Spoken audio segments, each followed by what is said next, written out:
Are you ready, son? I'm ready to go. Hello. Welcome to Hard Compound, an American take on Formula One. We've just finished watching a very surprising Hungary Grand Prix. And when Max Verstappen and Red Bull wins, and it's a surprise, that's quite the surprise.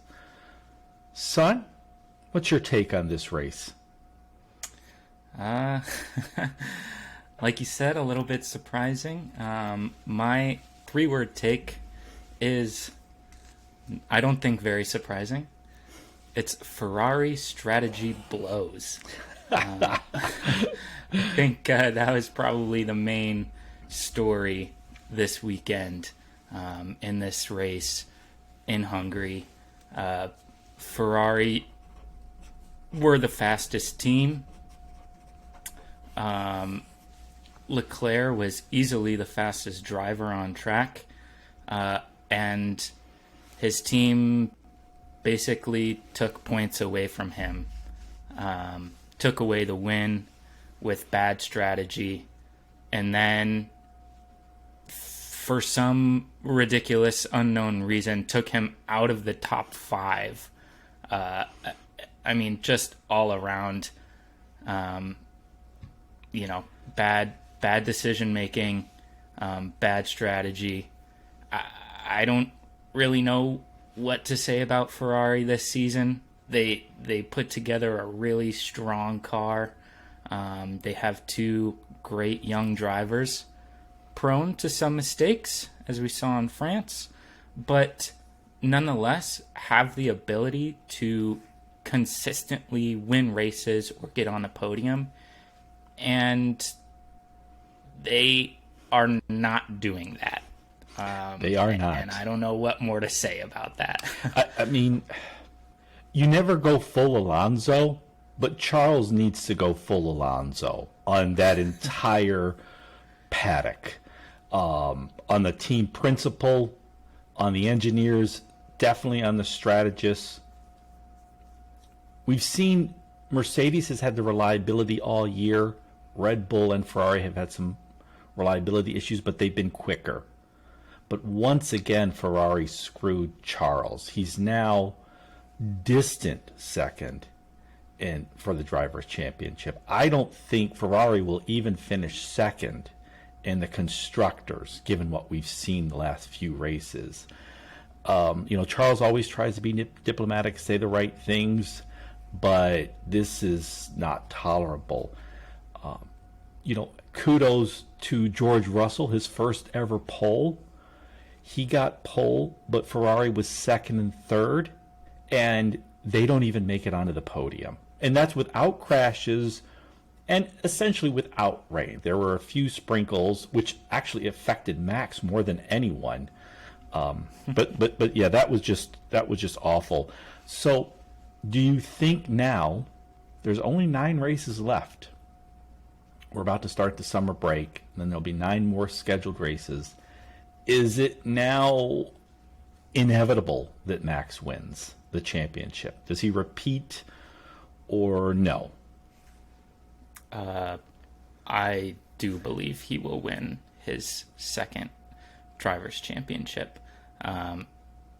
He and Red Bull had some reliability issues, like you mentioned, early on this season. They seem to iron those out very quickly. Have not really had any persistent issues since maybe the 3rd or 4th race this season. And Max has consistently looked like the fastest or second fastest driver on track at any given time. And if that continues and Ferrari's reliability issues continue and their just sort of screw-ups, for lack of a better word, continue, then there's no way Max loses this championship. Mercedes is not fast enough to compete with him. And just, I don't know. Ferrari's just been so ridiculous the last few races that it does seem inevitable that Max wins. I have criticized Charles for mistakes, for succumbing to pressure. I think his car might be a touch faster than Max's, but Max is just so good. I think he's, clearly the best driver on the grid right now. And so I think Charles always tries to push it, and sometimes he succumbs to the pressure, but there's just been too many times when his team has failed him. I do think this is now close to inevitable that Max repeats. We've heard that Red Bull, Ferrari, Aston, maybe some others have been playing a little bit fast and loose with some of the new rules in their designs, that those will change. We've certainly seen from Mercedes last year and this year that they don't mind getting the elbows out and costing a driver big points in a race. But I believe Max is up by 80 points, 9 races left. He's in a very good car. He's Max Verstappen.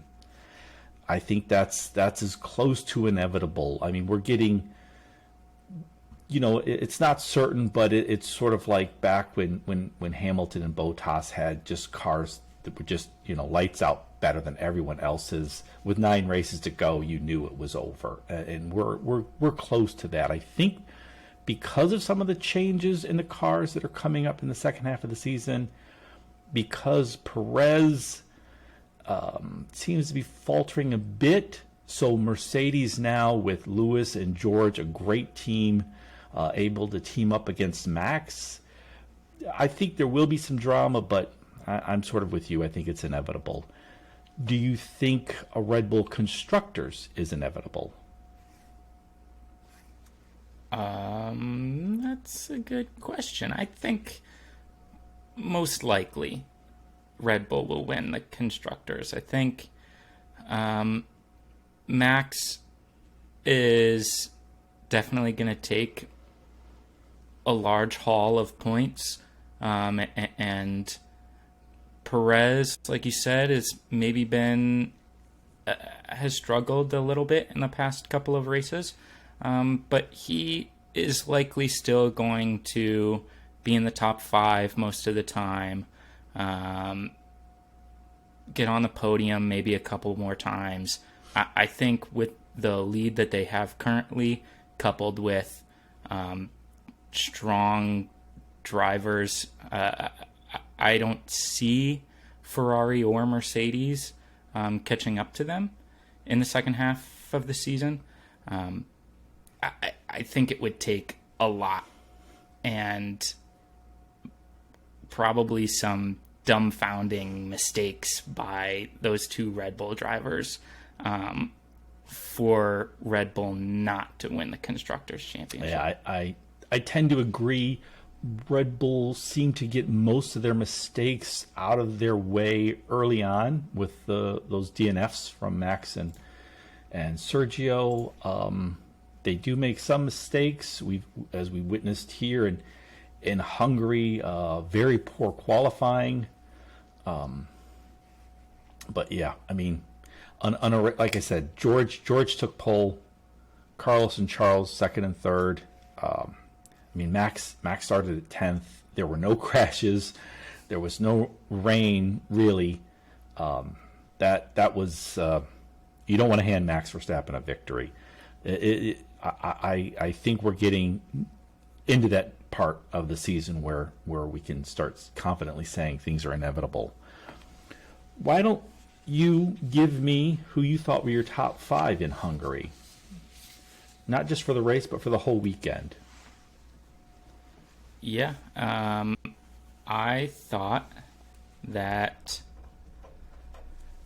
the best driver of the weekend happened to be what many consider to be the best driver of all time, Lewis Hamilton. He drove lights out on Sunday in the race. Had a bit of a challenge in qualifying, though we saw he wasn't able to put together a final lap due to some DRS issues. So, I don't necessarily fault him for being 7th on the grid.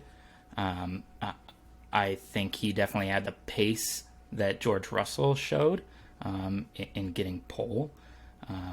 Had it not been for some car issues, I think he would have been probably top 3 in qualifying.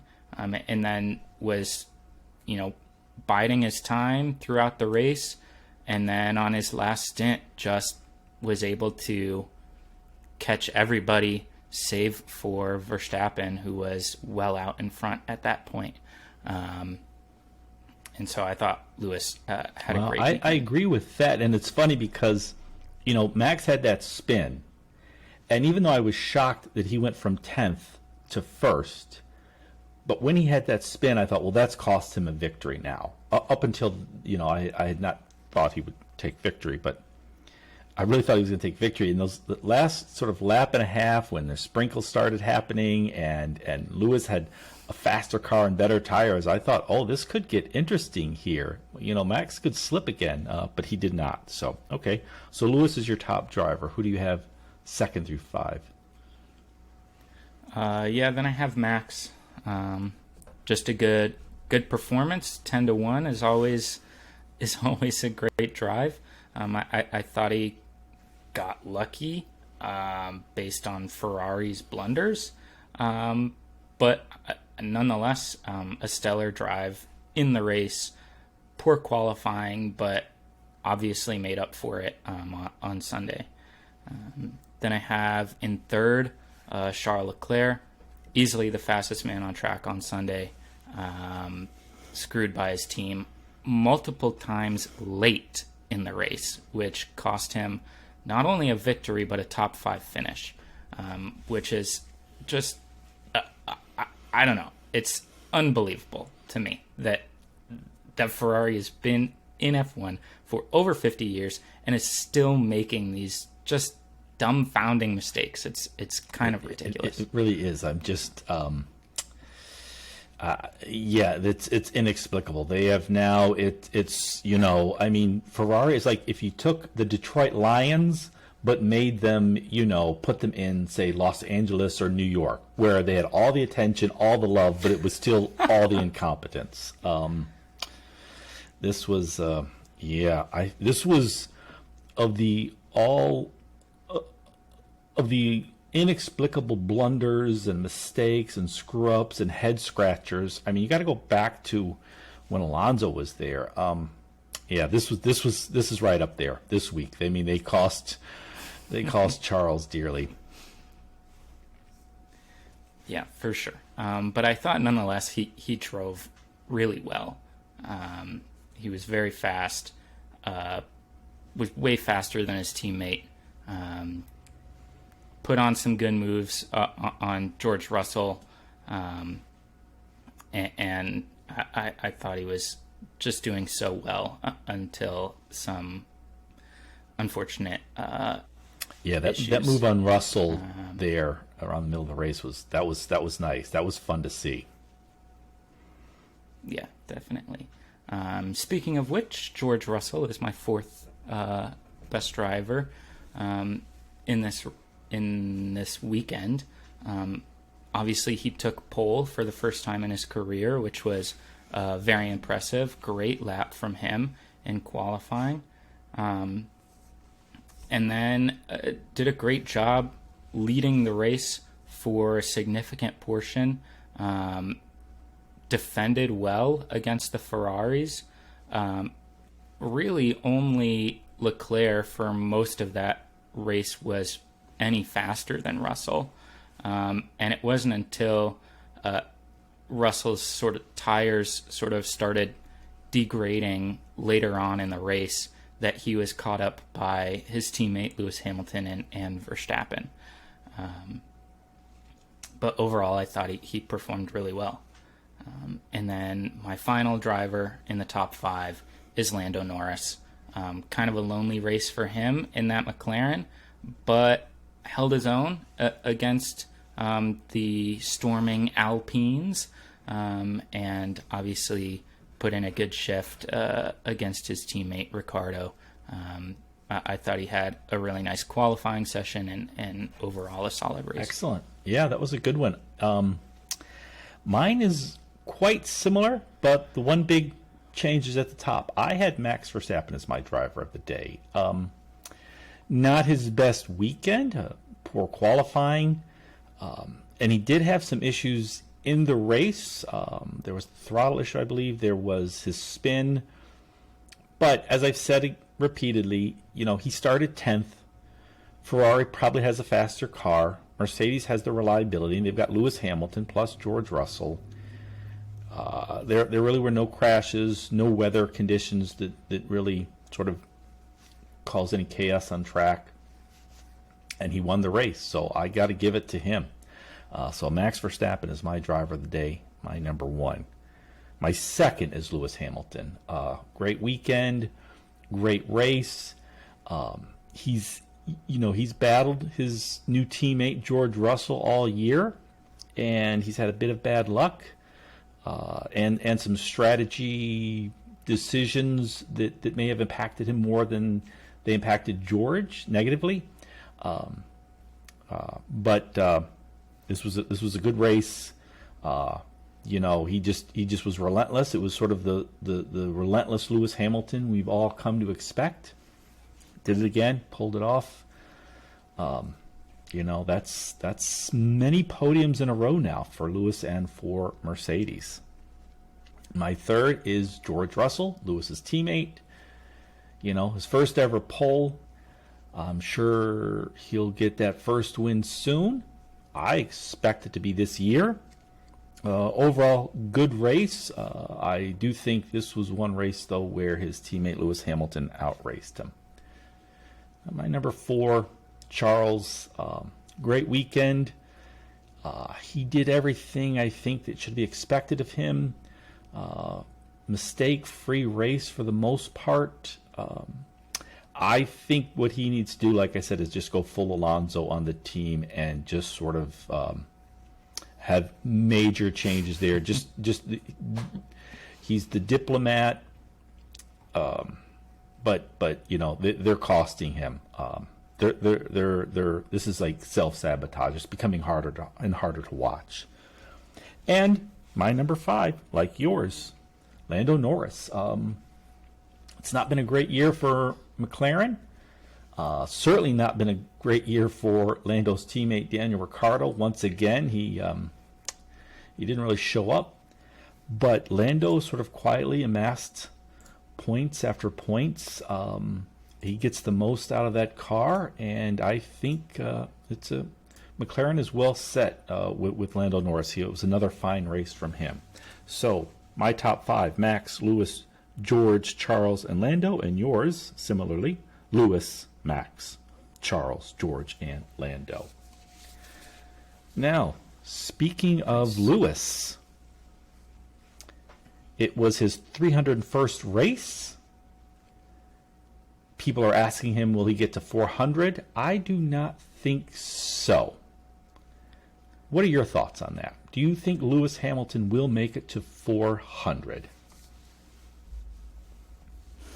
That's a lot more races. That's saying so far he's only completed 75% of his career, which seems crazy.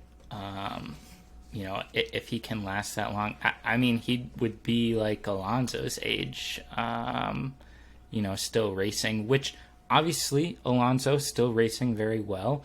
I wouldn't be surprised if Lewis could still be one of the top 20 drivers in the world at 40. But with 7 world championships to his name, he's been in the sport for a long time already, and I don't know. I think that's a good question. I personally don't think that he will remain in F1 for another, 5-6 seasons, 4 to 5 seasons. Yeah. That seems like a long time, unless, Mercedes becomes dominant again, and it's just easy pickings for him. Like, why not stay in F1? But I don't know.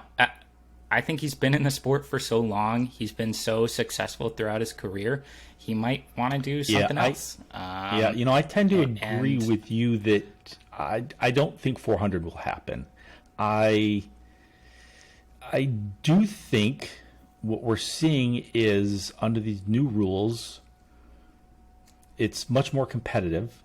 However, Mercedes, with the team they have, with the engineers, with Totals, team principal, that organization, it's likely the worst they will do this year and the next few years is probably second place. They definitely could take first, the Constructors, yet again, maybe fall to third. But I think realistically, this year and the next several years, they're set to be the first to third best team, and I think more likely the first to second best team. That's very appealing. When you look at, for example, Sebastian Vettel, who announced his retirement, he had a brief shot when he was at Ferrari. They had pace, but just did not have the reliability. They just could not keep up with Mercedes. Now he's struggling with at Aston. It's different for him. Alonso is, I think, made of different stuff. He's still able to bring it every single race, even in a car that's a mid-pack car. So I think there's opportunities for Lewis, but that's a long time. And there are just so many great young drivers. There's Max, George, Lando. I don't know. That would be surprising to me. Now, a similar question. Can Lewis win an 8th title without having the fastest car? Ooh, that's a good question. I don't want to upset anybody by saying this, but I don't believe so. Not that he needs the fastest car to win, but if he doesn't have the fastest car, it's likely that Max Verstappen has the fastest car. And I don't think Lewis beats Max Verstappen with the best car. And if that's the case, then that's a good point. I hadn't thought of that. I don't think he will. He's still great. I think he's lost just a little bit. But that little bit, and if Mercedes isn't the fastest, I mean, even Toto says this is a sport where you just want to shave off tenths of a second. If Lewis Hamilton has lost 0.2 of a second, that's, I think, sort of going to be the deciding factor. I still think he's great and will continue to be great for years, no matter how long he stays in the sport. But yeah, that's a good point. If Red Bull has a car that's equally fast, I think Max, at this stage in their careers, Max will outrace him. And honestly, I think his teammate George Russell, within a year, or at most, I think, will be able to outrace him. But it'd be interesting to see if he stays in long enough and if he can get that 8th championship. Speaking of 8th, I saw that Max Verstappen is already 8th all-time, 70 podiums. I was sort of shocked by that because he's only 24. He's been in the sport for many years, even though he's only 24. But until this year, all the years he was in the sport, Mercedes had the dominant car. Then Ferrari, I think you could say, was sort of a distant second, and then Red Bull. Since the post-Vettel years. So I was very impressed. I mean, Max is just, it's amazing to watch what he's doing. Yeah, he's been very impressive since he entered Formula One. For maybe a couple of seasons, he was very fast, but way too aggressive, a little headstrong, got himself into some trouble. Accidents and going off and whatnot, but Red Bull has consistently made progress with their cars, and they've been competitive overall. And Verstappen has clearly grown into one of the best young drivers we've seen in a long, long time. He's already got a world championship to his name. Quite a few wins. I think this weekend was his 27th win, something like that, which is already pretty high up on the list at all time. And like you said, 70 podiums. It's very impressive what he's been able to accomplish thus far in his career, and it seems like he will not be slowing down anytime soon. So, if we're talking rivals to Hamilton and Schumacher's kind of statistics, I think of the current drivers, Max Verstappen is definitely the look one at some of the to analysis of the drivers of all time, and you see it's typically, Schumacher, Hamilton, Alonso right there, with just sort of whatever the car is, they get the most out of it. And I think Verstappen is right on their heels, and he will join that club if he hasn't already. I mentioned Ricciardo. I don't really know what to say with Ricciardo. It's just not fun to watch, so I'm just not even going to talk about Daniel Ricciardo. What about Sebastian Vettel? Retirement. Were you surprised by that? Not really. I think we've talked about it a couple times on this podcast, that we felt like, he seemed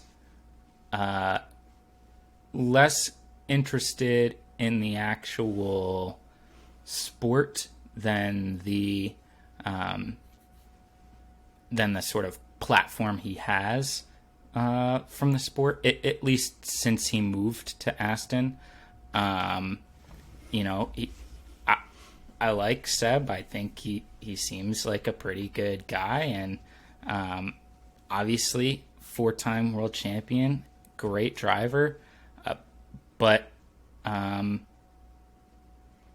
since his last maybe season or two at Ferrari and then at Aston, he hasn't had a great car. He seems like he knows he doesn't have a great car, and therefore is less interested in sort of taking risks or going too hard and screwing anything up. So I'm not too surprised at his retirement announcement, but I think it will be kind of a big loss for the sport to no longer have Seb. Yeah, it was Vettel, fun to watch Seb early in his 20 career. drivers. It was tough to watch him when Ferrari was just not finding its pace, and now in a very poor Aston car. He's gotten awfully preachy, which I don't particularly care for, but, like a lot of F1 fans, we're happy to tolerate the preachiness when you're winning. When you're not winning and you're preachy, it gets a little tough. You really better believe the message. But, he's been fun to watch, and I think definitely absolutely a net positive for the sport. Now, is there anyone you'd like to see replace him at Aston? And we should just remind everybody that Aston is owned by Lawrence Stroll, and so his son Lance Stroll, Seb's teammate, is unlikely to be fired anytime soon. Yeah, very true. I think Seb wants Mick Schumacher to replace him. I am not sure that will happen, and personally, I don't think it would be a very good move for Schumacher to make anyways. The car is not much better than Haas, and he's going to a team that would be going to a team that would focus heavily on Lance Stroll. So I don't think that would be a great move for Schumacher to make. I think it would be kind of funny if Latifi went to went to Aston, get the two Canadians together and with billionaire fathers and see what happens. I don't know. I think that would be kind of interesting to see that team. If we want, we could look at another German driver that's no longer in the sport, but has raced for Aston this season, in Nico Hülkenberg. I think that might be kind of fun to see him in the sport. But I don't know. I don't know if I have anybody in particular that I would really want to see on that team. A preference, simply because given that it's owned by Lawrence Stroll, it's a poor car. I don't think it's going to improve much over the next couple of years. It's always going to be a Stroll team. I don't have any preferences. I do like Nico Hülkenberg. I think he's one of the best drivers out there who's not in F1. He's a veteran presence. I think he would just be happy to race again. So I guess that would be my choice, although it would be hysterical if it was a Stroll-Latifi tandem at Aston Martin. That's a good one. Okay, the virtual podium. So this week's deserving winner or winners, who do you think belongs on the virtual podium for the Hungary Grand Prix, Patrick?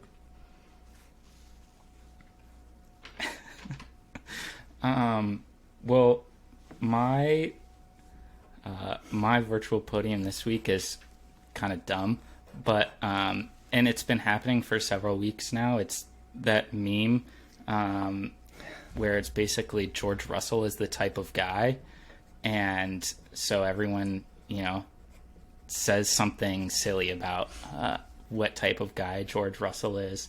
So, for example, George Russell is the type of guy who claps when the plane lands, right? Those kinds of things. But, there are a couple of drivers on the grid who got involved with this. A good one was from Valtteri Bottas, who said George Russell is the type of guy who overtakes in damp conditions at the end of the main straight at Imola. So if you remember last year, George Russell totally took out Bottas in Imola in I do remember really that. slippy conditions in the rain. So just kind of some funny, Nice. That's a good one. Some funny things For from, me, from and drivers. unfortunately, I have now forgotten her last name, but Hannah, the strategist with Red Bull. Ferrari strategists continue to fail Charles and have often failed Carlos. Red Bull seems money on strategy. And so, Hannah, and I'm sorry I've forgotten your last name, you belong on the virtual podium this week. Nice. That's a good one. Okay, now we move to the sprint. All right, I just want to get some fast responses here on the sprint, Patrick. Who do you think is the best British driver? Oh, nice. Who's Currently, the best French still driver? Lewis Hamilton.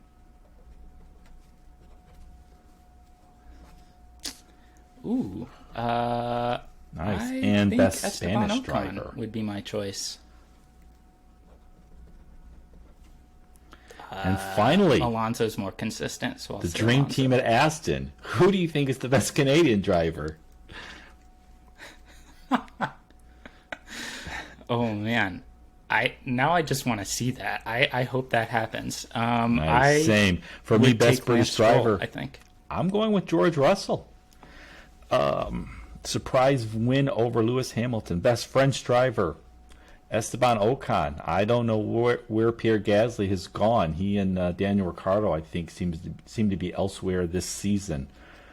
Best Spanish driver, still Alonso, but Carlos is looking to overtake. Best Canadian driver, doesn't matter. Okay. Right. Gilles Villeneuve. Okay, let's switch to the soft compound. Is he worth it? I saw a list of the driver salaries. There weren't many surprises, I don't think. But so, for example, Albon makes 2 million, Latifi makes 1 million. Do you think that's correct? That's how it should be. I think that's fine. Albon seems to have lost his way a little bit recently, but at the beginning of the season for sure, and the only Williams driver with points so far this season. Yeah, Bottas 10 million, Zhou 1 million. Ooh, I am moderately surprised by that, but having a veteran like Bottas make 10 million, I agree with think that one. is This was reasonable. Maybe a bit of a surprise. Gasly at 5 million at AlphaTauri. Pulling down 5 million to drive an AlphaTauri, that's quite a nice life. And he's French, and he's got a great head of hair. So, the man is doing quite well for himself, except not in F1 this year. So, Gasly 5 million, Yuki 750,000. The only F1 driver yet to crack who has not cracked 1 million. Ooh.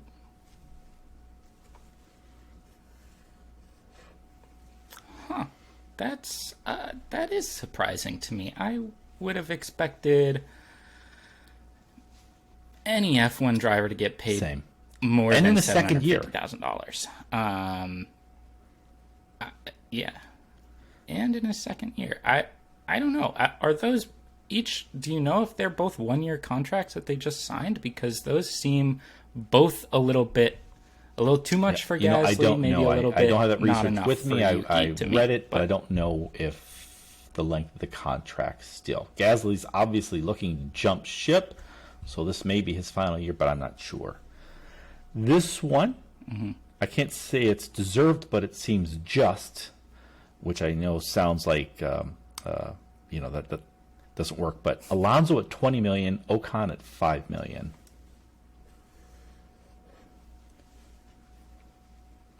Ooh, interesting. So Ocon and Gasly making the same amount. Yeah, that seems reasonable. I think to entice Alonso to come back to Alpine, you kind of need to give him a pretty substantial contract. And I think Yeah, I maybe agree, after but I this think season, that's Ocon a might be worth a solid little bit more than that. pairing with respect to contracts. Alonso being Alonso, and Ocon's still a bit early in his career, but the French driver. So I think they are both being paid fairly. This one was a little bit of a surprise. Sebastian Vettel making 15 million, teammate Lance Stroll 10 million. I must say, I do not believe Lance Stroll is a $10 million a year driver. Wow.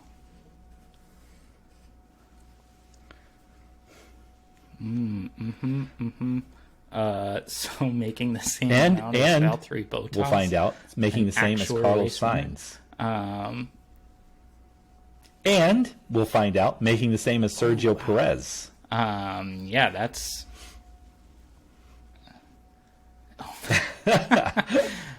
yes, definitely reasonable then, for sure. Yeah, that is a little bit surprising. I think Seb making 15 is fair for a veteran driver of his stature, 4-time world champion. Lance Stroll making 10 is unreasonable, but based on his career performance. But obviously, driving for his father's team, he's going to make more than he would Charles Leclerc, otherwise. 12 million. Carlos Sainz, 10 million.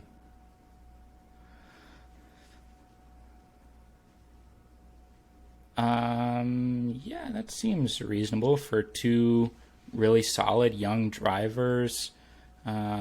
Pretty similar in terms of what they're making. I think that's fair. That's reasonable. I think, if both of them keep progressing at the clip that they are, they'll probably Right, and Charles be been there rewarded longer, with so larger I think that's contracts fair. soon enough. At Haas, Kevin Magnussen pulling down 6 million a year. No wonder he wanted to come back. Mick Schumacher, 1 million.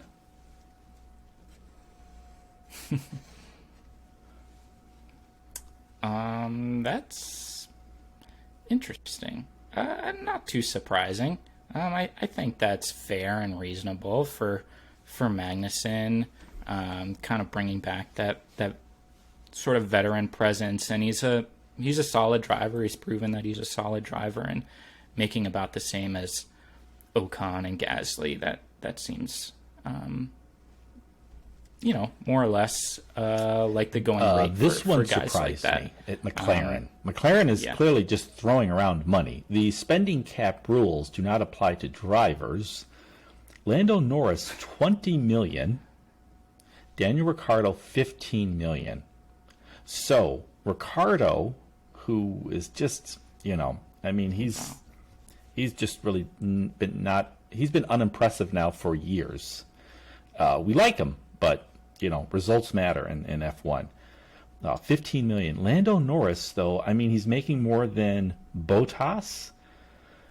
He's making the same as Alonso. He's making more than Sebastian Vettel, making more than Charles Leclerc, making more than Sergio Perez. I was surprised by that number. $20 million.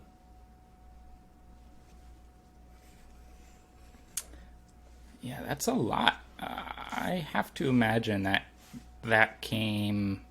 Yeah, I don't know when these guys are signing new contracts or when that happens, but I have to imagine that came after his season last year, because he had such a good season, and I'm sure they wanted to lock him down for a while.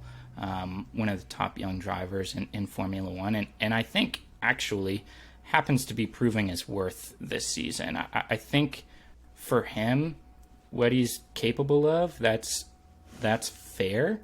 Although it seems like the going rate for drivers like that is actually lower.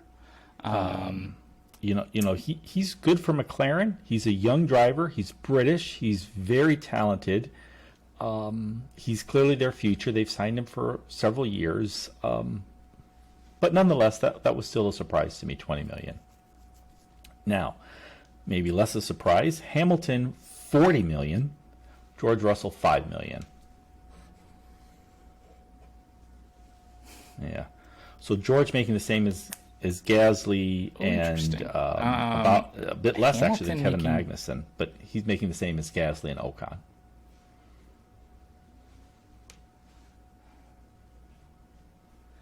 Yeah,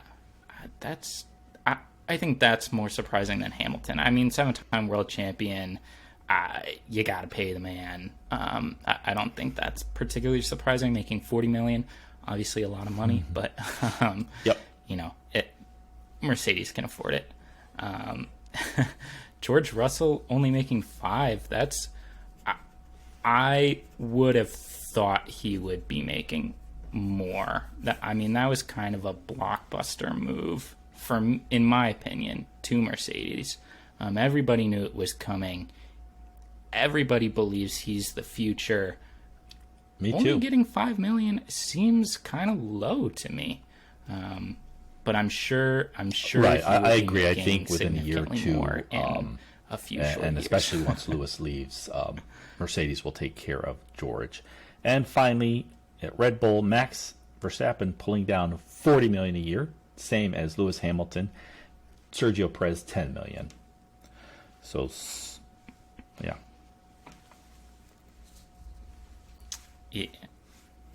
Yeah. I think that's seems fair to me. Max, obviously, we believe, and I think many believe, he's the best driver on the grid currently. And Perez, very solid teammate. I don't think Red Bull has any intention of having him win a world championship, so he's not going to be making anywhere close to what Max is making, but they want, somebody really strong, reliable, good teammate, good for the garage and everybody there.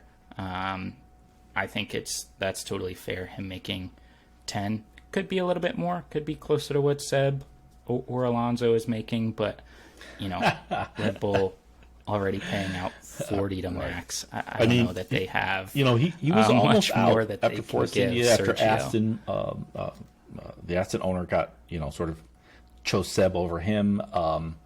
And he was almost out of the sport, and now he's with Red Bull. He is, I believe, currently third in the standings, making $10 million, so life is good for Sergio Perez. Okay, ask the stewards. We, in the U.S., we can subscribe to F1 TV, or if you get ESPN, most of the races now are shown on ESPN. But there's not much else as far as corporate F1 content that originates in the United States, unfortunately. However, ESPN did a couple weeks ago unveil a new podcast, a video cast called Unlapped. I don't know, have you seen that? I have watched 2 episodes at least.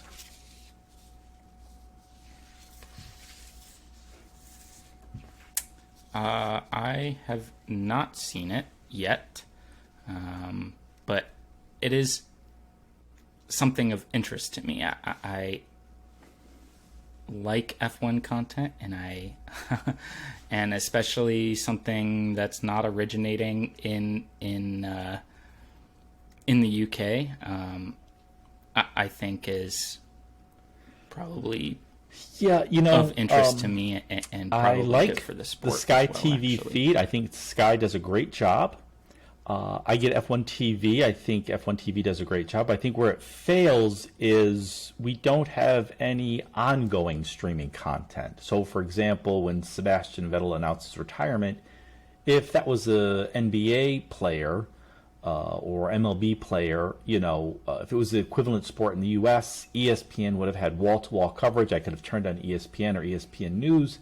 Here, you can't see anything like that. You don't get any sort of continuous feed of the sport, of behind the scenes, of the latest news. So I thought I would check it out. Unfortunately, it is not as good as I had hoped. It's only a few episodes in, though, so I'm sure it will get better.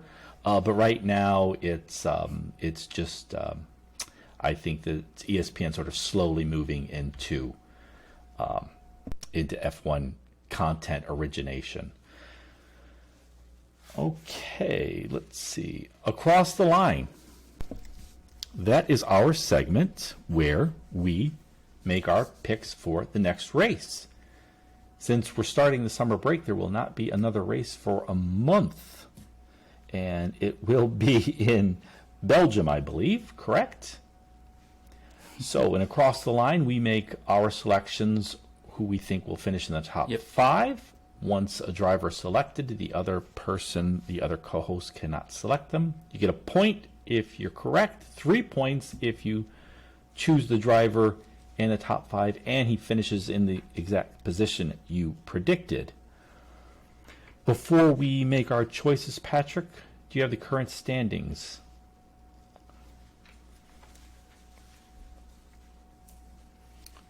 Nice. I do.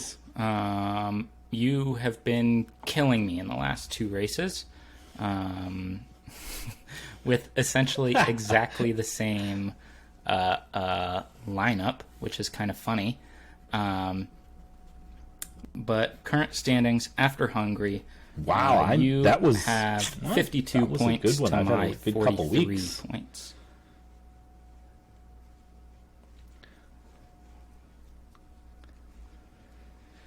Yep. So 9 points difference with 9 races to go.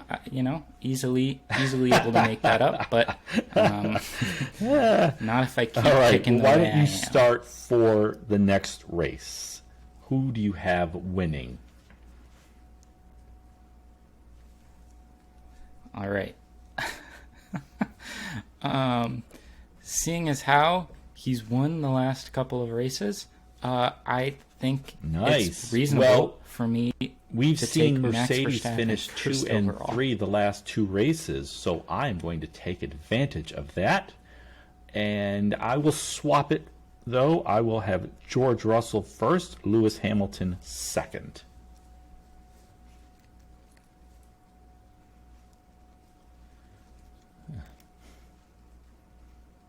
Well, that's very interesting. Okay. I think that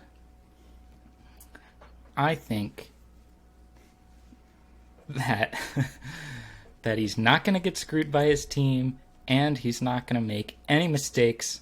Nice. Any What about horrible mistakes. third? I will take Charles Leclerc, number 2. In third, I think Perez is going to get Excellent. back on track. Well, I will He'll get on the podium. stick with the race leaders. Belgium. Let's see. You've got Max Sergio. I've got George and Lewis. You've taken Charles. I will take it third, Carlos Sainz. And fourth, Lando Norris.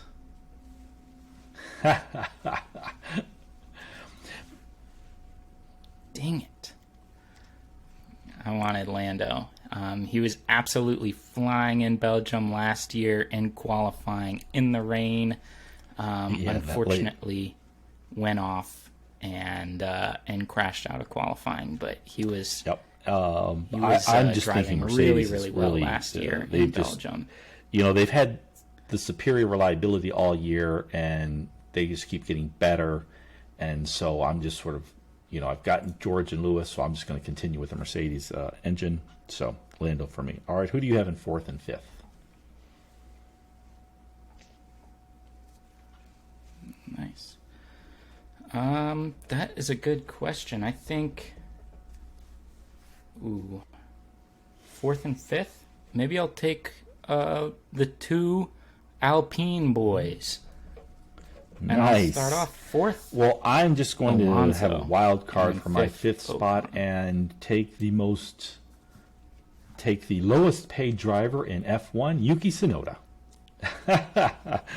So, for the next race in Belgium, Nice. you have Max, Charles, Sergio, Alonso, and Esteban Ocon. I have George Russell, Lewis Hamilton, George Russell, Lewis Hamilton, Carlos Sainz, Lando Norris, and Yuki Tsunoda. Excellent. Any crazy predictions for the next race or the remainder of the season, Patrick? Nice.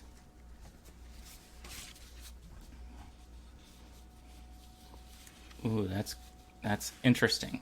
I think for the second year in a row, we are not going to have a full Belgian Grand Prix. It will be cut short due to inclement weather. However, we will at least get half-distance racing laps in. Well, the next race and I is think not therefore for a month, which gives Ferrari 30 days to figure out more ways to screw things up. So my crazy prediction is they will screw things up so badly that in Belgium, Charles will get a DNF, and that George will win the race.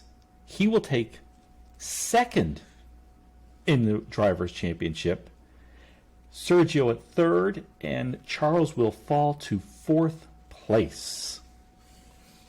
Now that is a crazy prediction, but it just might work. Wow. All right. I want to remind our listeners to send your questions or comments to hardcompoundpod@gmail.com. We may read them on the show. We definitely will read them. And I wish to thank you all for listening to everybody's most beloved father and son F1 podcast. And we are Lights Out. Awesome. Good show, son. I really like that show. See ya. Thanks for listening. I saw that Oberon is now available in kegs at a store near me, Yeah, so that's another bonus. Ooh, Excellent. nice.